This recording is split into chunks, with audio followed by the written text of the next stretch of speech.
मैं चंद्रशेखर देंगे सर, इसलिए आए यहाँ। तो एक सांसद को डांट दिया पहले दिन, स्पीकर को समझा दिया, तो गुस्सा रग रग में भरा है। कोई अगर हमें टोक के डिस्टर्ब करेगा तो फिर उसको जवाब सुनना पड़ेगा। 2 दिन तक पीछे बैठा रहा, सबसे पीछे, ये देखने के लिए कि क्या कोई विपक्ष का साथी मेरा हाथ पकड़ के मुझसे कहता कि आपको हमारे साथ बैठना है। क्या आपकी लड़ाई विमेन एम्पावरमेंट के लिए है, या वो प्रायोरिटी है, या सिर्फ वही लक्ष्य है? वो लोग जिनको मूंछ रखने पर जिनकी हत्या होती है, वो लोग जिनको मटकी छूने पर मारा जाता है, वो लोग जो अंतरजातीय विवाह कर लें तो ऑनर किलिंग होती है, मैं उनकी आवाज़ हूँ। लास्ट ईयर मुझे गोली लगी थी। गोली अगर 1 इंच इधर होती तो आज चंद्रशेखर मेंबर ऑफ पार्लियामेंट तो छोड़िए, इस दुनिया में भी नहीं होता। कितने सपने टूटे, कितने पूरे नहीं हुए, और कितने देखे ही नहीं। मैं जेल गया तो मेरे पास 2 रास्ते थे कि मैं इस लड़ाई को छोड़ दूं, अपने बारे में सोचूं, अपने परिवार के, इस लड़ाई को लड़के समाज के बारे में सोचूं। जब मैं दिल्ली में पकड़ा गया और मुझे सैकड़ों लाठी मारी गई, मेरे दांत तोड़ दिए गए, मेरे पैरों के नाखून खींच लिए गए, मेरी रीढ़ की हड्डी में जो है गैप हो गया, वो एक कठिन समय था। आपकी पॉलिटिकल स्ट्रैटेजी क्या रहेगी? हम लोग पूरे उत्तर प्रदेश के उपचुनाव लड़ेंगे और आने वाले हरियाणा का और महाराष्ट्र का और दिल्ली का चुनाव भी अपने बलबूते लड़ेंगे। किसी पॉलिटिकल पार्टी से नज़दीकी या अलायंस की बात आप सोचेंगे, या उसकी कोई पॉसिबिलिटी है? चाहे वो अखिलेश जी के साथ हो, चाहे वो बीजेपी के साथ हो, और मायावती जी ने तो आपको बीजेपी का एजेंट भी कहा है। एक तो एजेंट होता है, एक सहयोगी होता है। वो तो बीजेपी की बहुत बड़ी सहयोगी है, ये तो उनकी 3 बार की सरकार से पता लगता है, लेकिन उन्होंने ही बीजेपी के साथ 3 बार मिलकर सरकार बनाई। बीएसपी एक दलित पार्टी है जो काशीराम जी ने अपने हाथों से बनाई। आपको क्या लगता है कि उसकी पॉपुलैरिटी कम क्यों हो गई है? काशीराम जी ने मुझे एक इंटरव्यू में कहा था कि एक समय आएगा जब मैं, मतलब वो अपने आप, इस देश का प्रधानमंत्री बनूंगा। आप अपने बारे में ऐसा सोचते हैं? राजनीति में सब कुछ संभव है।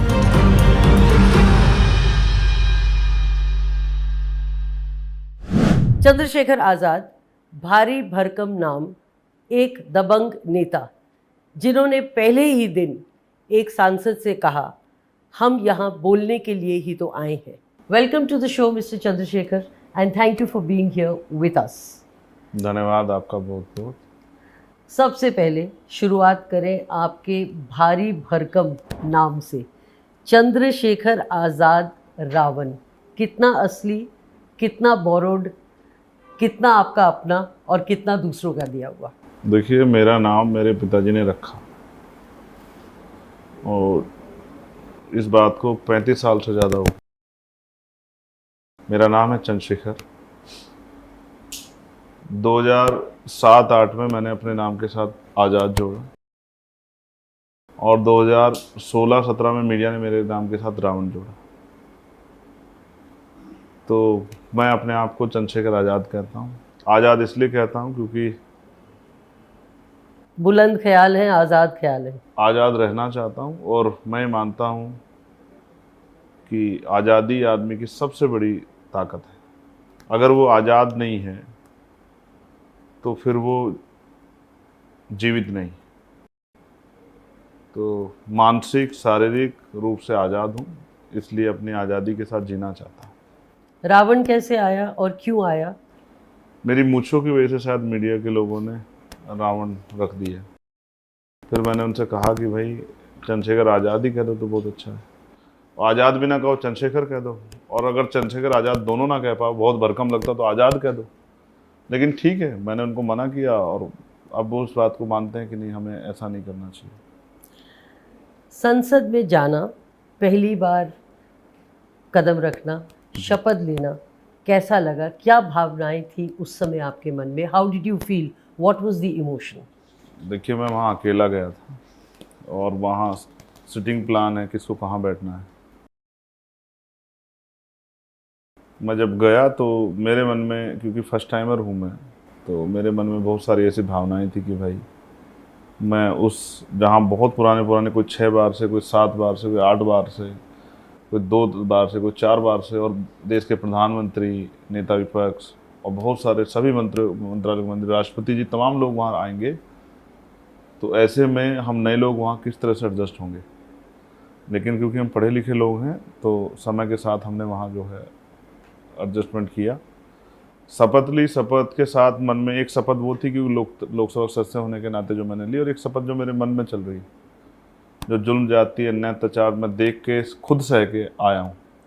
आज 28 जून है, लगभग इससे 30 मिनट पहले लास्ट ईयर मुझे गोली लगी थी, 4 गोली, और ये वो समय है जब मैं होश में नहीं था। गोली अगर 1 इंच इधर होती तो आज चंद्रशेखर मेंबर ऑफ पार्लियामेंट तो छोड़िए, इस दुनिया में भी नहीं होता। जिन लोगों ने मेरे ऊपर गोली चलाई उन सभी को बेल मिल गई। लगभग 1 साल करीब वो जेल, 8, 9, 10 महीने जेल में रहे। जिस समय मेरा चुनाव चल रहा था प्रचार का, उसी समय उनको बेल मिली। इतने बड़े कृत्य के लिए जब वो किसी व्यक्ति की जान लेना चाहते हैं, किस तरह से सरकार ने उनके खिलाफ कोई बहुत बड़ा एक्शन नहीं लिया, ये इस बात का उदाहरण है कि उत्तर प्रदेश में कानून व्यवस्था कैसी है और कानून व्यवस्था किसके इशारे पर आगे बढ़ रही है। तो अब मेरे कंधों पर जिम्मेदारी है। फर्स्ट डे से मेरे कंधों पर जिम्मेदारी थी कि हम नई पार्टी हैं और हमारा एक ही मेंबर है, फिर भी हमें अपने नौगैना लोकसभा जहाँ से हम जीत के उनके विषयों को भी उठाना है। और देश भर में जो भी मुद्दे हक वंचित समाज के होंगे, महिलाओं के होंगे, नौजवानों के होंगे, किसानों के होंगे, कमेरा समाज के मजदूरों के होंगे, उन पे भी सरकार का ध्यान आकर्षित करना है और अपने क्षेत्रों में काम कराना है। इसके लिए मैंने बहुत सब चीज़ें तैयार की हैं, और जैसे ही 1 तारीख से जो है पुनः सदन खुलेगा तो मैं सभी जितने भी मंत्रालय हैं मेरे क्षेत्र से जुड़े हुए, जहाँ जहाँ समस्या है, तो मैं उन सबसे जाके पर्सनली मिलके और अपने क्षेत्र में विकास की गति आगे बढ़ाने के लिए प्रयास करूँगा। पहले दिन काफ़ी समस्याएं हुई, माइक नहीं चला और स्पीकर को आपको बताना पड़ा कि माइक ऑन कैसे करते हैं। क्या क्या और सीखने को आपको लगता है संसद में सीखना पड़ेगा? और आपने अपनी शपथ के बाद नारेबाजी की और एक सांसद को डांट भी दिया। देखिए, फर्स्ट डे नहीं हुआ कि माइक नहीं चलने वाली घटना, वो सेकंड डे की। और क्योंकि हुआ ये है कि उनको एक कन्फ्यूजन हुआ कि मैं किस सीट नंबर पे हूँ, तो उन्होंने दूसरी सीट का माइक चला दिया। तो मैंने जब उनसे ऑब्जेक्शन किया कि मेरा माइक नहीं चल रहा है, तो उन्होंने मुझे कहा कि आप 1 मिनट रुक जाइए। तो तब उन्होंने वो मेरी सीट वाला माइक ऑन किया। तो देखिए, वो सब नया स्ट्रक्चर है। श्योर। तो मैं तो माँ के पेट से तो कुछ सीख के नहीं आता, मैं वहीं जाके सीखूंगा, और हमें कोई सिखाने वाला नहीं है। मैं बिल्कुल सच आपसे कह रहा हूँ कि मैं 2 दिन तक पीछे बैठा रहा, सबसे पीछे, ये देखने के लिए कि क्या कोई विपक्ष का साथी मेरा हाथ पकड़ के मुझसे कहता कि आपको हमारे साथ बैठना है या नहीं। और 2 दिन बाद जब मुझे महसूस हुआ कि ये यहाँ भी बाहर की तरफ अपने आप ही लड़ाई लड़नी पड़ेगी, तो तीसरे दिन जब राष्ट्रपति जी का भाषण हुआ तो मैं तीसरे नंबर की सीट पे था, जहाँ मेरे लेफ्ट हैंड पे प्राइम मिनिस्टर थे और राइट हैंड पे और बड़े बड़े जो पार्टी के नेता हैं वो थे। क्योंकि सिटिंग अरेंजमेंट नहीं हुआ है तो कोई कहीं भी बैठ सकता है। तो मैं आगे इसलिए जाके बैठा कि भविष्य में मेरे साथ आज़ाद समाज पार्टी के और भी मेंबर्स वहाँ के बैठे। आगे बैठने का मतलब अपनी पार्टी को बड़ा करना, अपनी पार्टी का विस्तार करना और अपनी पार्टी से बहुत सारे मेंबर्स को जिता के लेके आना। इसलिए आगे वाली सीटों पे उन्हीं को जगह मिलेगी जिनकी पार्टी के ज़्यादा मेंबर्स होंगे। तो इसलिए मैंने संसद में कदम आगे बढ़ाए हैं और अब मैं जाके फील्ड में कदम आगे बढ़ाऊंगा कि निकट भविष्य में जब चुनाव हो तो असेंबली और पार्लियामेंट में हमारा प्रतिनिधित्व बढ़े। रही बात एक सम्मानित संसद सदस्य की जिन्होंने मेरी बात पर टिप्पणी की, उनको क्या पता मेरी कौन सी बात बुरी लगी। जय भीम, शायद आपका नारा लगाना बुरा लगा, जय भीम जय भारत बुरा लगा, या जय मंडल बुरा लगा, या जय संविधान बुरा लगा, या जय जवान जय किसान बुरा लगा, या जय विज्ञान बुरा लगा, या फिर जो है उनको जो है भारतीय लोकतंत्र जिंदाबाद का नारा लगाना बुरा लगा, या भारत की महान जनता की जय का नारा लगाना बुरा लगा। मुझे नहीं पता उनको क्या बुरा लगा, लेकिन उनको कुछ भी बुरा लगे, लेकिन भारत की महान जनता जिंदाबाद है, जिंदाबाद थी और जिंदाबाद रहेगी। और भारत का लोकतंत्र ही है और ये संविधान ही है जिसकी वजह से मेरे जैसा प्राइमरी स्कूल के मास्टर का बेटा भी मेंबर ऑफ पार्लियामेंट बन सकता है। ये अवसर की समता संविधान ने दी है।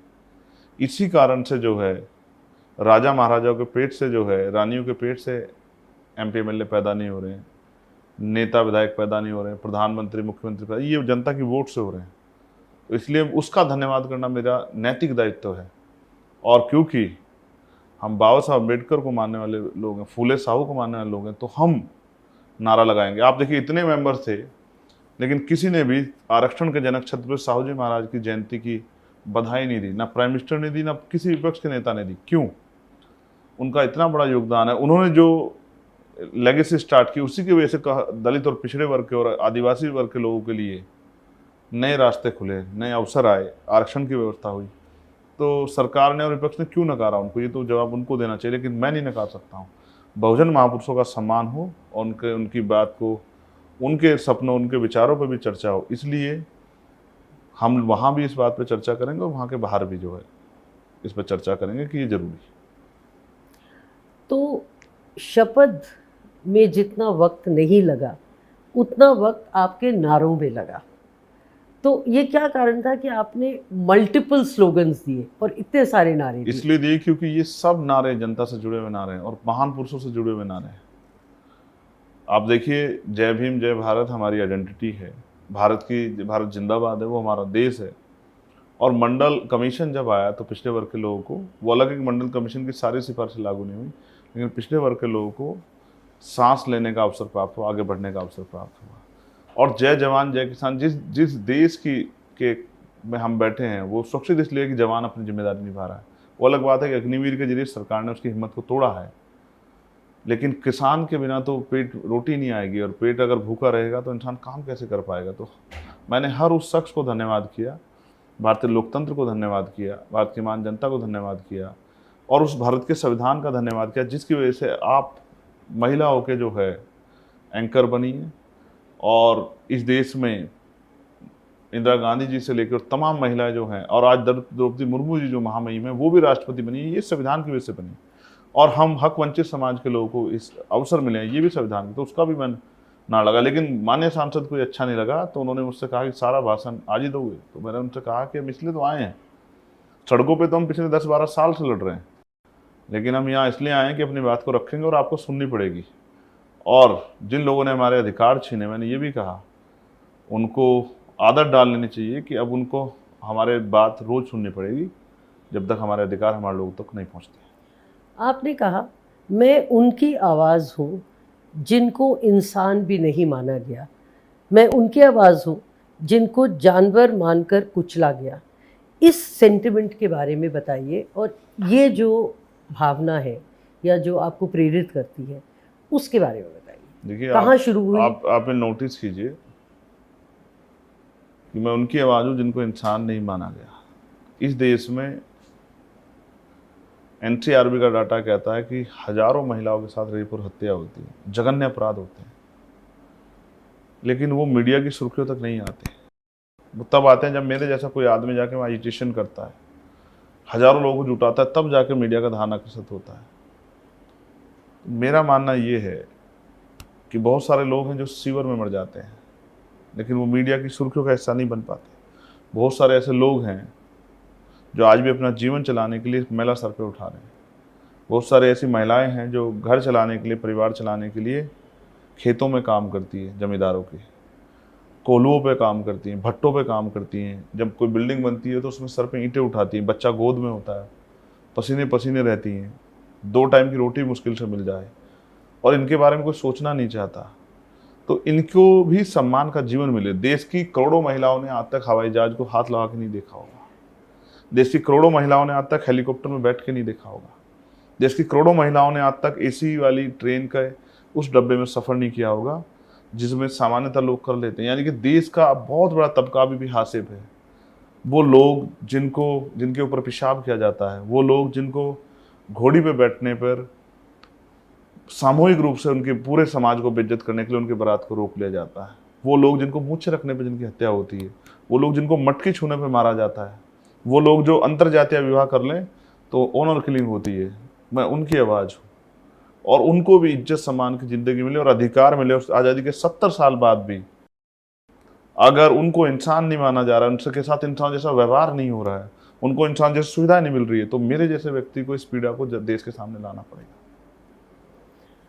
2 बातें, एक, जितनी आपने डिस्क्रिमिनेशन की बात की और वो ग्राउंड पे रियलिटी है, आपका अपना एक्सपीरियंस कितना रहा है उसमें? और दूसरा, आपने बहुत स्ट्रेस किया महिलाओं पर, तो क्या आपकी लड़ाई विमेन एम्पावरमेंट के लिए है, या वो प्रायोरिटी है, या सिर्फ वही लक्ष्य है?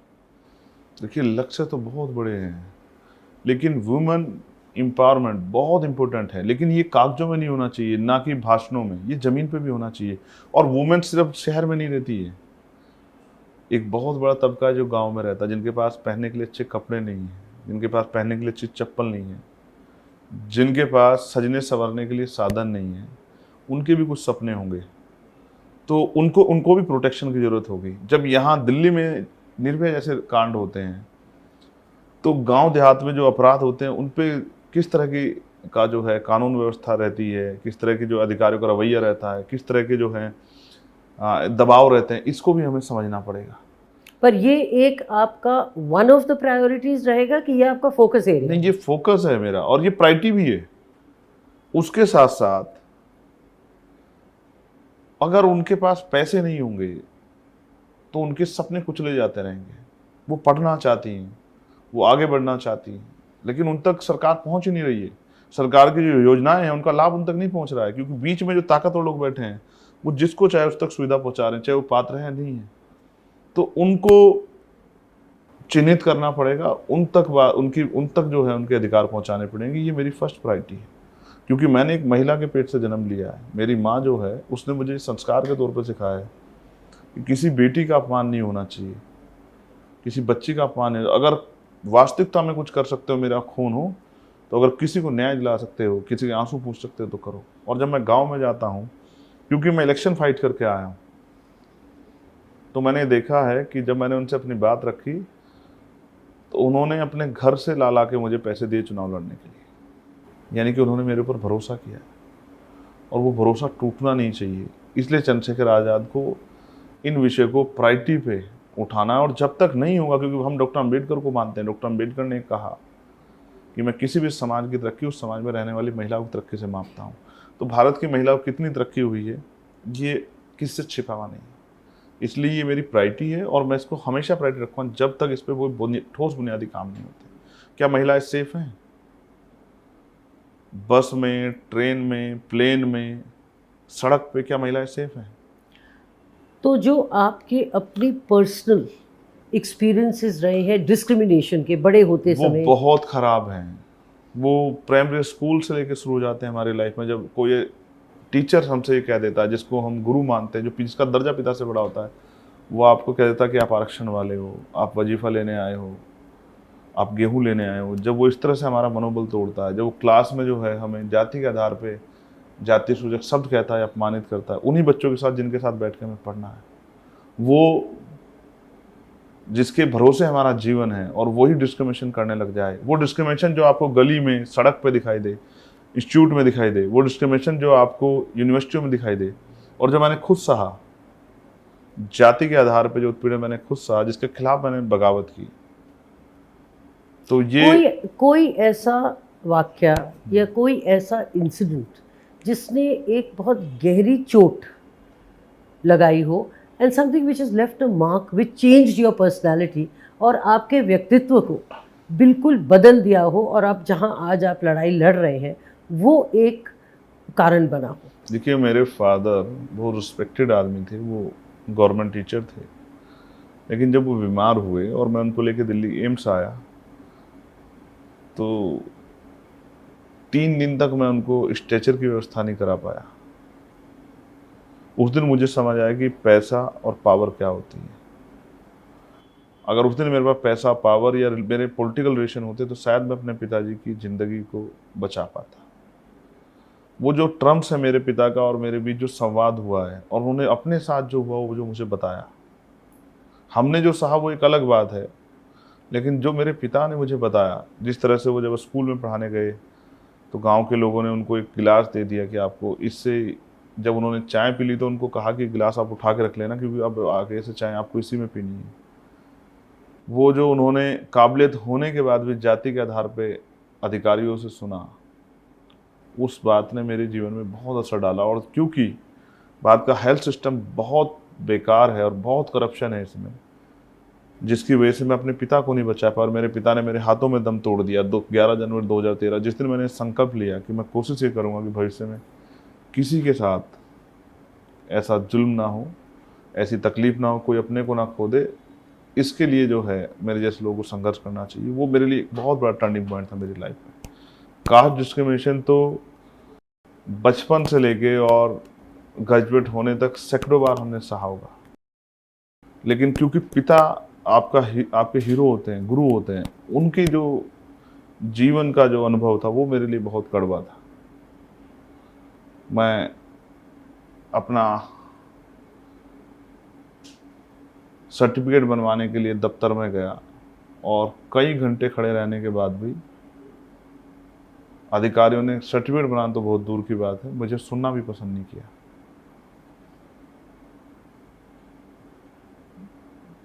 क्या इंसान की वैल्यू उसकी जाति के आधार पर होनी चाहिए, उसके कर्म के आधार पर नहीं होनी चाहिए? क्या इंसान को सम्मान उसकी जाति के आधार पर मिलना चाहिए? तो अगर जाति के आधार पर मिलना चाहिए तो मैं मानता हूं कि इंसान तो एक ही प्रक्रिया से पैदा होता है और जब वो पैदा होता है तब उसके साथ उसकी जाति नहीं होती है। तो ये जाति व्यवस्था एक कलंक है भारत के माथे पे। जब तक ये कलंक नहीं धुलेगा तब तक भारत कभी अखंड भारत नहीं बन सकता, तब तक भारत कभी एकजुट होकर नहीं लड़ सकता।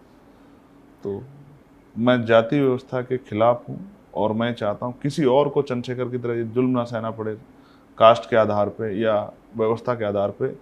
इसमें एक बहुत बड़े रिफॉर्म की जरूरत है, उसके लिए मेरे जैसे लोगों को काम करना चाहिए। आपने कहा कि आप उनकी लड़ाई लड़ेंगे जिनको जानवरों की तरह ट्रीट किया गया। ऑन द अदर हैंड आपकी पार्टी ने इलेक्शन के दौरान या शायद उसके बाद एक आदेश जारी किया कि अपॉइंटमेंट के बिना कोई चंद्रशेखर जी को नहीं मिल सकता। ठीक है। और अगर ऐसा उल्लंघन हुआ इसका, and if this is violated he will be punished.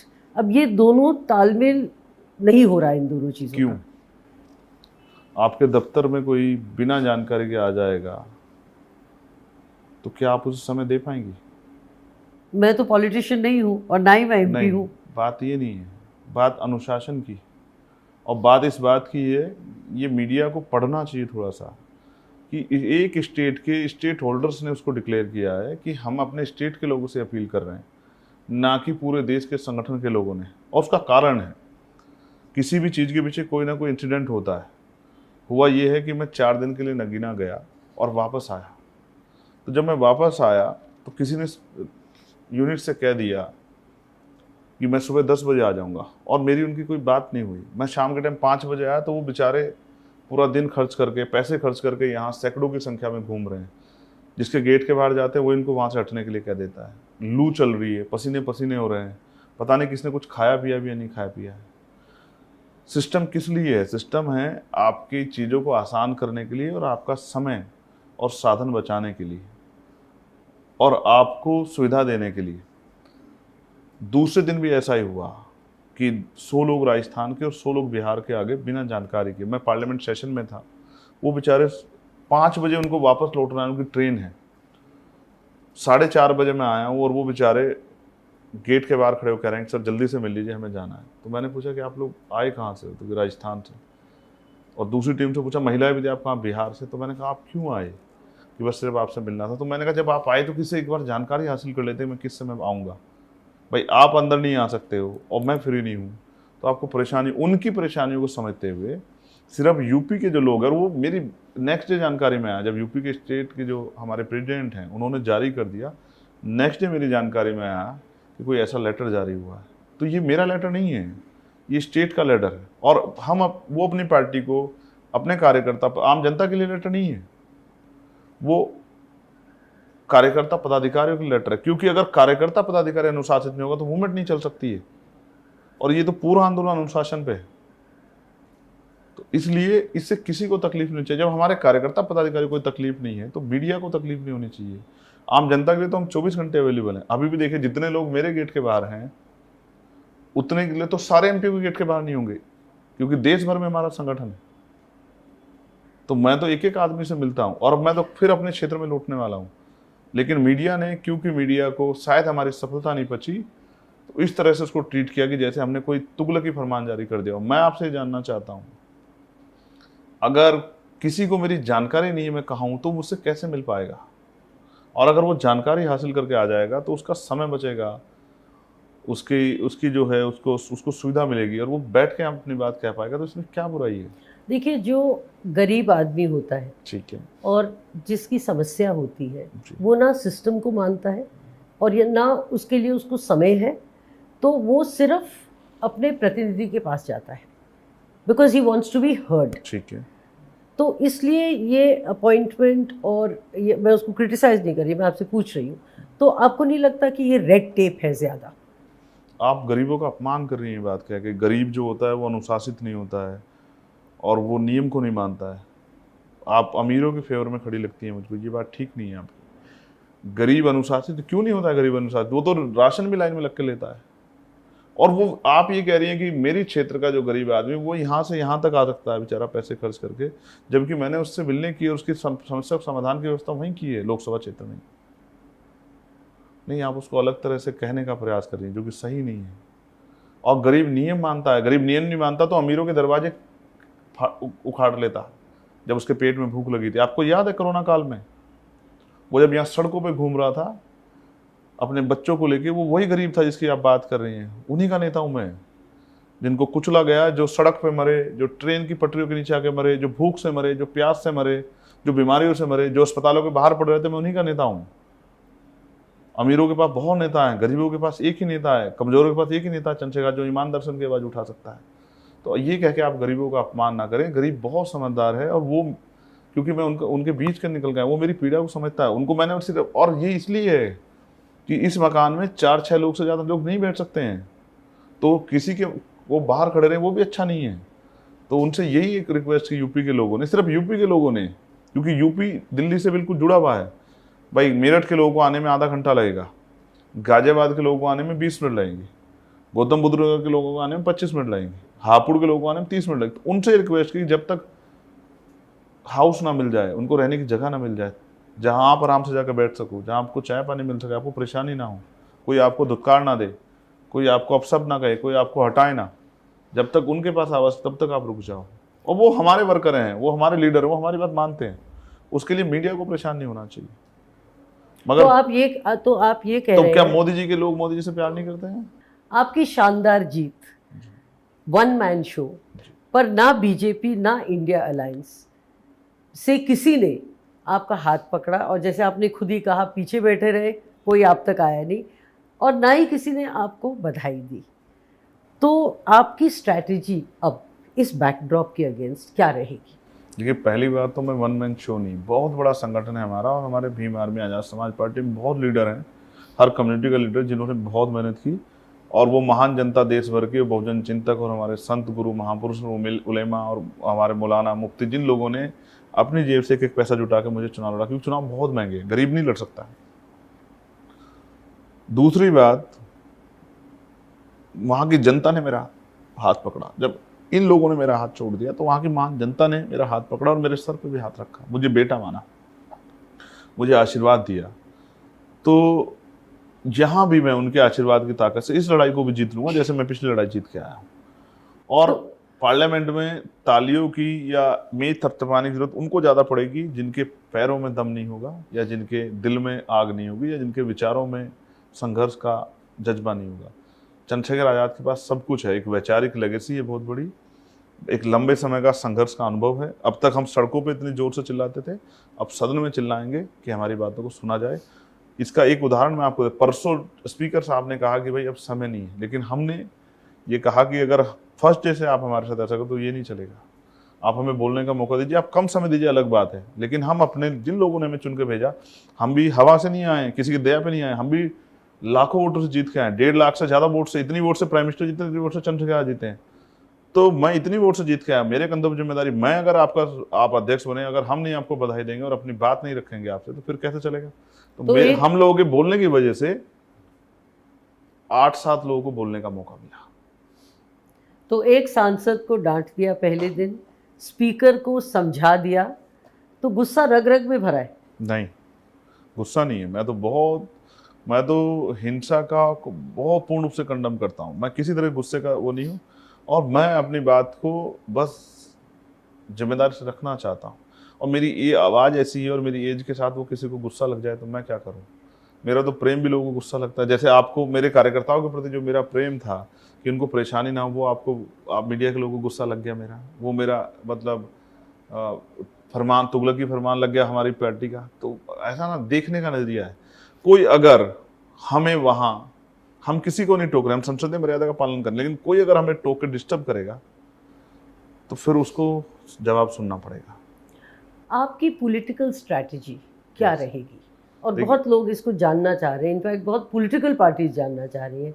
एक तरफ जयंत चौधरी, आपके प्रति उनका अफेक्शन है, ठीक। अखिलेश से संबंध है, पर वो दोनों दो किनारे हैं, एक एनडीए और एक इंडिया अलायंस। तो आपकी इस सब में पॉलिटिकल स्ट्रैटेजी आपकी और आपकी पार्टी की क्या पूरा रहेगी? देश इस बात को सुने कि ना हम राइट है ना लेफ्ट है, हम बहुजन हैं, और हमारे पास अपनी एक वैचारिकी है, और लंबा समय से एक कार्य करने का अनुभव है। हम पे बहुत बड़ा संगठन है, संगठनात्मक शक्ति है, और जैसा मैंने कहा कि वैचारिक लेगेसी बहुजन हिताय बहुजन सुखाय की हमारे साथ है। जिसकी इतनी संख्या वाली, उसकी इतनी हिस्सेदारी के फॉर्मूले पे हम लोग काम करेंगे।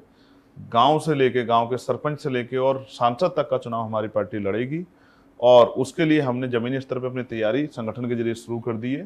संगठन में हमने वंचित वर्गों के लोगों को प्रायोरिटी दी है, जिन वर्गों को मौका नहीं मिला उनको हम लोग जिम्मेदारी दे रहे हैं। और क्योंकि काशीराम साहब ने जिस राजनीति को आगे बढ़ाया और जो अभी पूर्ण रूप से कामयाब नहीं, उसको कामयाब करना और हमारी जिम्मेदारी, उसी राजनीतिक विरासत को, जो सामाजिक परिवर्तन, आर्थिक मुक्ति की विरासत है, कि देश में सामाजिक आधार पर समानता लागू हो और आर्थिक आधार पर जो गैर बराबरी खत्म हो, कोई बहुत अमीर ना रहे, कोई बहुत गरीब ना रहे, कोई जाति धर्म के नाम पे किसी का अपमान ना करे, सब लोग समानता के साथ जिए, जिसको सतगुरु रविदास जी महाराज ने बेगमपुरा की तरह से जो है दर्शन के तौर पे समझाया।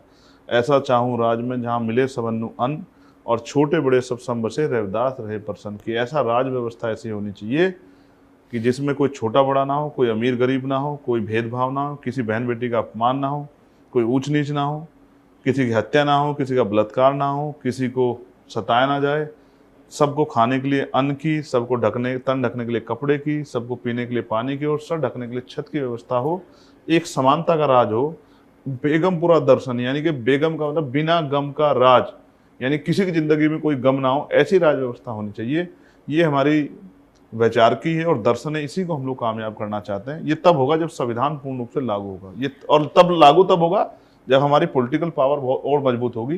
तो हम गाँव में जाके लोगों को तैयार करके और भविष्य वाले चुनाव में अपनी राजनीतिक ताकत बना के इस दर्शन को लागू करने के लिए काम करेंगे। ये जो पॉलिटिकल पावर की आप बात करें, इसमें अलायंसेस की कितनी जगह है, और जो अभी बाईपोल हो रहा है 10 सीटों में, उसमें आपकी स्ट्रैटेजी क्या रहेगी? देखिए, अलायंसेस जनता से हमने कर लिया है, उन्हीं जनता ने हमें जिता के भेजा। एक बहुत अच्छा कॉम्बिनेशन बना है, दलित, पिछड़े, मुस्लिम, किसान, मजदूरों का, महिलाओं का एक बहुत अच्छा कॉम्बिनेशन बना है कमेरे वर्ग का। उसी कमेरे वर्ग के कॉम्बिनेशन ने देखिए दोनों लाइन्सों को पछाड़ते हुए और तीसरी राष्ट्रीय पार्टी को पछाड़ते हुए चंद्रशेखर आजाद जैसे नए आदमी मौका दिया। उसी विचार को, उसी एक जो कॉम्बिनेशन है, उसी एक अलायंस को लेके हम क्षेत्र जाएंगे, और वही अलायंस तानाशाही शक्तियों को जवाब देगा और स्थापित लोगों को भी हटा के नए लोगों को अवसर देगा। और जो उपचुनाव आ रहे हैं, उपचुनाव में आजाद समाज पार्टी मजबूती से परफॉर्मेंस करेगी, अपने बलबूते लड़ेगी। अकेले या किसी के साथ? अपने बलबूते इसलिए क्योंकि जो अलायंस हमने वहाँ बनाया, उसी अलायंस के जरिए हम लोग पूरे उत्तर प्रदेश के उपचुनाव लड़ेंगे, और आने वाले हरियाणा का और महाराष्ट्र का और दिल्ली का चुनाव भी अपने बलबूते लड़ेंगे। किसी पॉलिटिकल पार्टी से नज़दीकी या अलायंस की बात आप सोचेंगे, या उसकी कोई पॉसिबिलिटी है? चाहे वो अखिलेश जी के साथ हो, चाहे वो बीजेपी के साथ हो, और मायावती जी ने तो आपको बीजेपी का एजेंट भी कहा है। मायावती जी तो हमारी नेता हैं, उन्होंने कुछ भी कहा, मैं उनको बुरा नहीं कह सकता, वो हमारे लिए सम्मान्य, हमेशा सम्मान्य रहेंगी। लेकिन उन्होंने ही बीजेपी के साथ 3 बार मिलकर सरकार बनाई है। एक तो एजेंट होता है, एक सहयोगी होता है, वो तो बीजेपी की बहुत बड़ी सहयोगी है। ये तो उनकी 3 बार की सरकार से पता लगता है, लेकिन वो हमारी नेता है, तो मैं उनका सम्मान करता हूँ और हमेशा मैं उनके दीर्घायु होने की भी कामना करता हूँ। और रही बात जिन दूसरे दलों की आपने बात की, तो ये पार्टी के फैसले हैं। मैं पार्टी का एक सामान्य वर्कर हूँ, पार्टी का जो फैसला होगा हमारे लिए मान्य होगा। पार्टी तो आप ही की है। नहीं, पार्टी तो बहुजन समाज की है, पार्टी तो भारत की महान जनता की है, मेरी कहाँ की पार्टी है? मैं तो पार्टी का वर्कर हूँ, सामान्य वर्कर हूँ। देखिए, जैसे हमारे स्टेट के लीडर ने, जो स्टेट के हमारे रिप्रेजेंटेटिव हैं, उन्होंने ऑर्डर जारी किया, मुझसे पूछा भी नहीं, तो पार्टी मेरी कैसे हुई? पार्टी तो सबकी है। पार्टी यूपी में वो किसको लड़ाना चाहते हैं, इसकी तैयारी वो कर रहे हैं। बिहार में किसको लड़ाना चाहते हैं, वो वहाँ तैयारी कर रहे हैं। पर कोई पॉसिबिलिटी है किसी पॉलिटिकल पार्टी के साथ जाने की? राजनीति में सब कुछ संभव है। एनडीए से मेरा वैचारिक विरोध है और बाकी सब लोगों के साथ कुछ भी संभव है, लेकिन वो स्टेट की पॉलिसी और स्टेट के एडवाइजरी पे हो सकता है। मेरे पास तो जो स्टेट की का और हमारी एक कोर कमेटी है जिसके डिसीजन हम लोग फॉलो करते हैं, उन्हीं का डिसीजन था कि आप नगीना लड़ेंगे, हर हालत में नगीना लड़ेंगे। कोई कहीं और अलग अलायंस या कुछ भी बात करे, कुछ नहीं, आप नगीना लड़ेंगे। और फिर उन्होंने ही ऑर्डर किया कि अब खाली बैठ के क्या करोगे, तो आप जाओ डुमरियागंज, क्योंकि आपके ऊपर, आपकी पार्टी पे एक ऑब्जेक्शन लगाया गया है। मीडिया इस तरह का प्रमाण करती है कि आप पश्चिम के नेता हो, आपकी पार्टी पश्चिम है, तो आप जाओ नेपाल बॉर्डर पे एक सीट पे चुनाव और लड़ाओ और 6 दिन 8-10 दिन मेहनत करके अपनी काबिलियत साबित करो। तो फिर ये तय हुआ कि हम वहाँ चुनाव लड़ेंगे। चुनाव लड़ाया गया और 81,000 वोट आज़ाद समाज पार्टी को मिला। इससे स्पष्ट होता है, इस वोट को अगर आप कैलकुलेट करोगे तो अगर हम सभी सीटों पर लड़ते और कहीं 60,000, कहीं 80,000, कहीं 1 लाख, कहीं इससे प्लस वोट ले जाते, तो आप देखो कि कितनी सीटें वो दल हार जाते जो जीते। लेकिन हमने अपनी सामाजिक जिम्मेदारी को और देश के हालातों के साथ जो जिम्मेदारी थी उसको निभाया और 2 ही सीट लड़के बताया कि सिर्फ आज़ाद समाज पार्टी पश्चिम में नहीं है, वो पूर्वांचल में भी बहुत ताकतवर है और भविष्य में आज़ाद समाज पार्टी बहुत ताकतवर होगी अपने संघर्षों और पार्टी के कैडर और कार्यकर्ता और पदाधिकारी और नेताओं के मनोबल और उनके संघर्ष के बलबूते। चंद्रशेखर जी, आप मीडिया के बहुत खिलाफ है, क्या कारण है? एक तो क्योंकि उन्होंने आपको रावण का नॉमेनक्लेचर दिया है, पर उसके अलावा? तो मीडिया ने, जब मेरा इलेक्शन चल रहा था तो मुझे क्रिटिसाइज करने का बहुत काम किया अपने दफ्तर में बैठ के। मीडिया, मुझे ऐसा लगता है कि न्यायप्रिय नहीं है, नैतिकता नहीं है मीडिया में। मीडिया संघर्ष को प्रायोरिटी नहीं देती, सफलता को प्रायोरिटी देती है और वो कोशिश में लगी है कि कोई कमी वो चंचेगा आदमी निकाल दे। मीडिया का चरित्र जो है वो नैतिक चरित्र नहीं, इसलिए मेरा उनसे ऑब्जेक्शन है। वरना कोई भी आता है तो मैं बात तो उससे करता है, लड़ता तो नहीं। लेकिन मेरा ये मानना है कि अगर मीडिया अपनी रिस्पॉन्सिबिलिटी को समझ ले तो विपक्ष और सत्ता दोनों जागरूक रहें और कोई तानाशाही ना हो। लेकिन विपक्ष और सत्ता के बीच में मीडिया का जो रूप देखा गया पिछले कुछ समय में, तो ऐसा लगा कि वो चाटुकारिता करते नजर आए हैं या चापलूसी करते नजर आए हैं।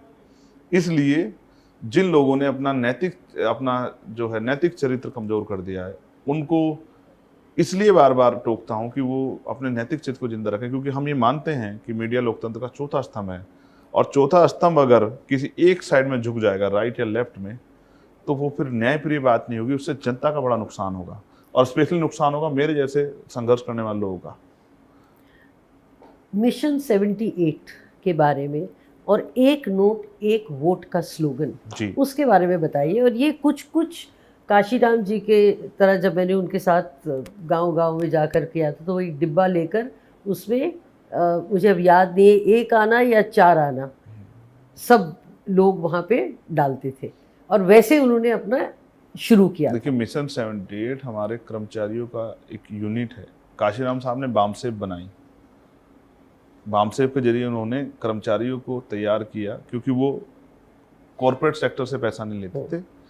जिन लोगों पे सोशल रिस्पॉन्सिबिलिटी यानी कि कर्ज है महापुरुषों का, उन्हीं को तैयार करते थे, झंझोड़ते थे कि आप अपनी जिम्मेदारी को, सोशल रिस्पॉन्सिबिलिटी को, पे बैक टू सोसाइटी को निभाओ।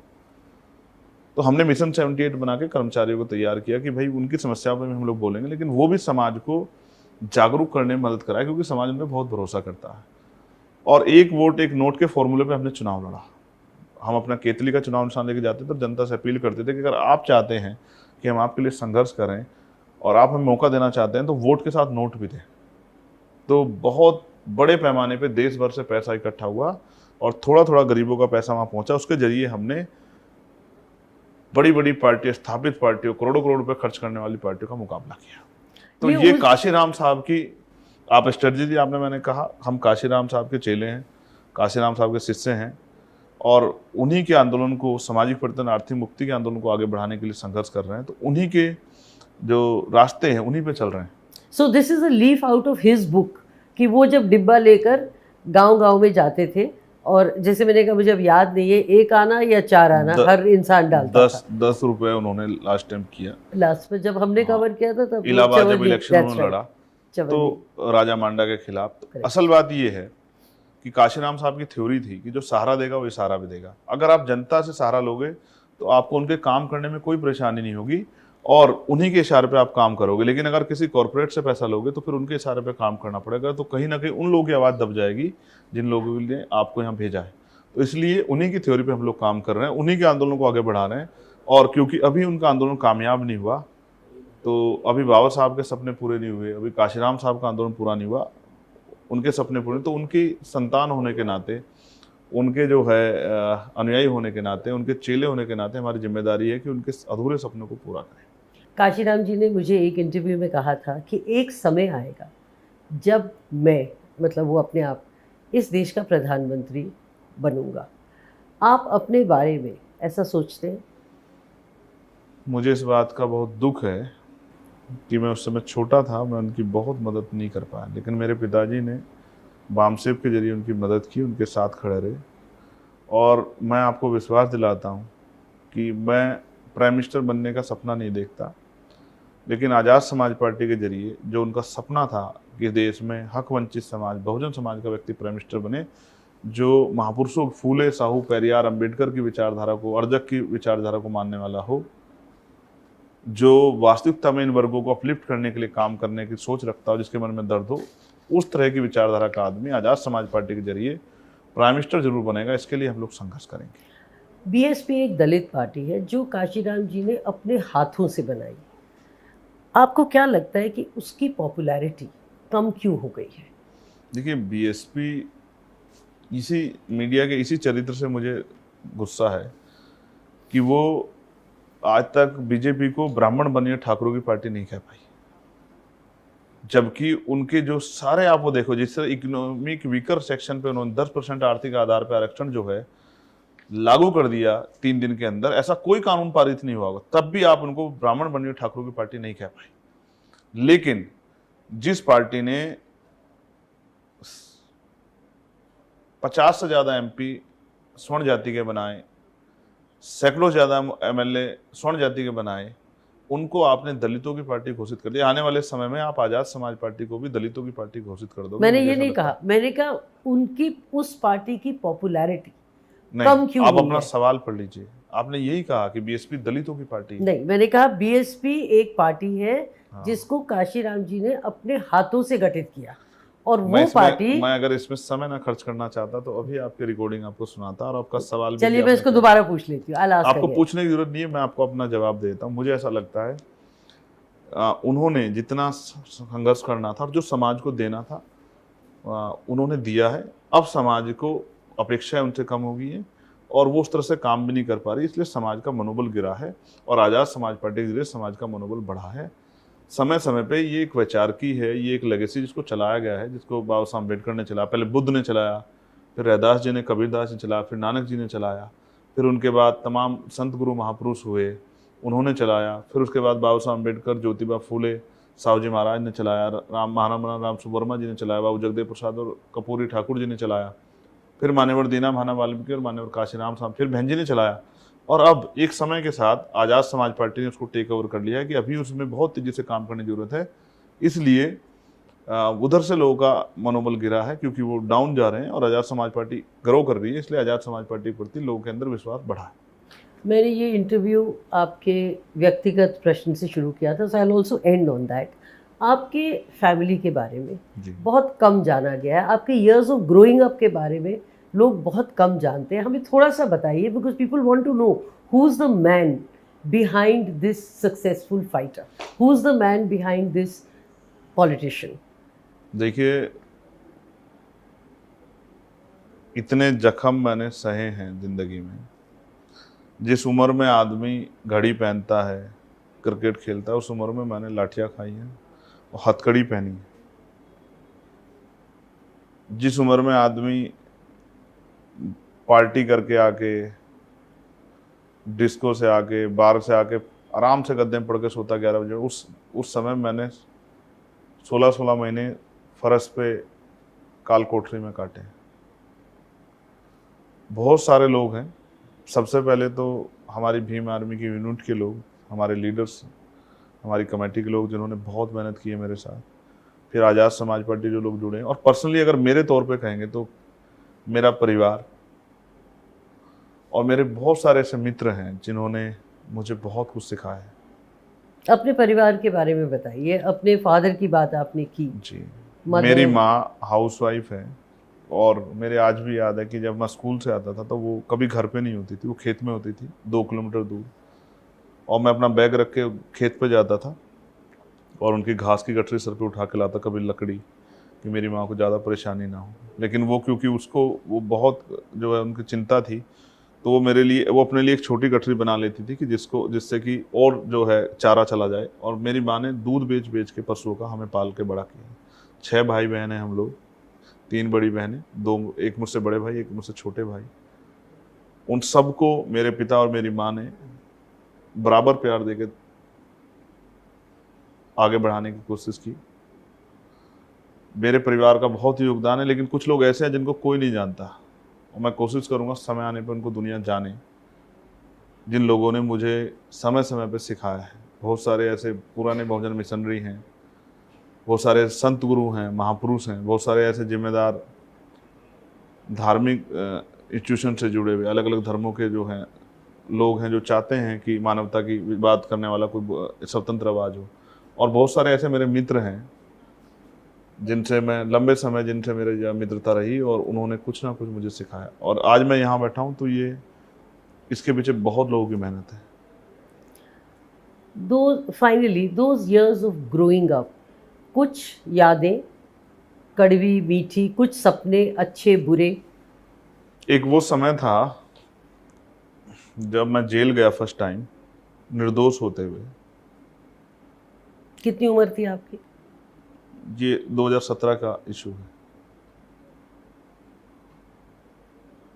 और एक समय इससे पहले था जब मेरे पिता मुझे चाहते थे कि मैं विदेश पढ़ने जाऊं, और जब मेरे पिता को कैंसर हो गया, जब मैंने पढ़ लिया कि मैं विदेश नहीं जाऊंगा, यहीं रह कर सेवा करूंगी। और मेरे पिता के मन में ये पीड़ा थी कि हर कोई आदमी अपने बारे में सोचता, लेकिन समाज के बारे में कोई कुछ नहीं सोचता। फिर जब मैं जेल गया तो मेरे पास 2 रास्ते थे कि मैं इस लड़ाई को छोड़ दूं, अपने बारे में सोचूं, अपने परिवार के, इस लड़ाई को लड़के समाज के बारे में सोचूं। 30 दिन बाद मैंने तय किया कि मुझे लड़ाई लड़नी है। एक वो दिन आया जिस दिन मुझे कोर्ट से बेल हुई। मुझे बड़ा खुश था मैं 5 महीने बाद कि अब मैं कल बाहर की दुनिया देखूंगा। लेकिन रात को मेरे पर ऐसे लगा के मुझे फिर से 11 महीने के लिए बंद कर दिया गया। वो मेरे लिए एक समय था जब मैं रात को वहाँ सोता था, और कभी मेंढक, कभी सांप, कभी और कोई जंतु जो है, क्योंकि दरवाजों में सरिये होते हैं, जगह होती है, वो आ जाते थे और सोते हुए के ऊपर आके बैठ जाते थे। तो एक भय पैदा होता था कि अचानक से क्या हुआ। वो एक बहुत कठिन समय था। जब मैं बीमार हुआ, मेरा इलाज बंद कर दिया गया, वो एक कठिन समय था जो मेरे आज भी याद है। जब मैं दिल्ली में पकड़ा गया और मुझे सैकड़ों लाठी मारी गई, मेरे दांत तोड़ दिए गए, मेरे पैरों के नाखून खींच लिए गए, मेरी रीढ़ की हड्डी में जो है गैप हो गया, वो एक कठिन समय था। जब मैं पहली बार तिहाड़ गया और मैं किसी तरह से सोना चाहता था, क्योंकि मुझे 48 घंटे ज़्यादा जागते हुए हो गए थे, और मुझे चोट लगी थी, और मेडिकल में कुछ नहीं आया था, मतलब मेडिकल हुआ नहीं था, जज मुझे सुनना नहीं चाहते थे। वो एक कठिन दौर था। जब मैं 2022 में मुख्यमंत्री के खिलाफ चुनाव लड़ने गया और हारा, बहुत बुरी तरह हारा, जमान जब्त हुई, वो एक कठिन समय था जो मेरे लिए सीखने के लिए था। 2022 में? हाँ। और फिर भीम आर्मी के साथियों ने मुझे संभाल कर दोबारा खड़ा किया। लेकिन जिस दिन मैं जीता तो मुझे इस बात की खुशी थी कि हमारे साथियों का संघर्ष कामयाब हो गया। आपका मनोबल कभी नहीं टूटा? नहीं, कभी नहीं टूटा। दृढ़ होता गया? देखिए, जितनी मैंने तकलीफें सही हैं, उसके बाद मुझे नहीं लगता है कि पीछे हटने का मेरे पास कोई रास्ता, और मैं पीछे हटना भी नहीं चाहता। और मैंने पुराने नेताओं की गलतियों से बहुत कुछ सीखा है। जिस दिन मुझे गोली चली, आज मैं सच ये आपसे बताता हूँ, आज ही का दिन है तो आज ये बात कहनी चाहिए। उससे पहले मेरे बहुत सारे सपने थे। मैंने उस दिन उन सारे सपनों को कर दिया, और मैंने ये तय किया कि मैं कभी कोई ऐसा काम नहीं करूंगा जिससे किसी का दिल दुखे। आप सपनों की उस दिन मैंने ये भी तय किया कि आज के बाद मैं किसी चीज़ की इच्छा नहीं रखूँगा, बस मेहनत करूँगा। और मैंने उस दिन ये भी महसूस किया, क्योंकि मैं बहुत दिन से कह रहा था सिस्टम से पत्र लिख के कि भाई मेरी जान खतरा है, लेकिन उस दिन मुझे ये भी महसूस हुआ कि हमारी जानों की कोई वैल्यू नहीं है।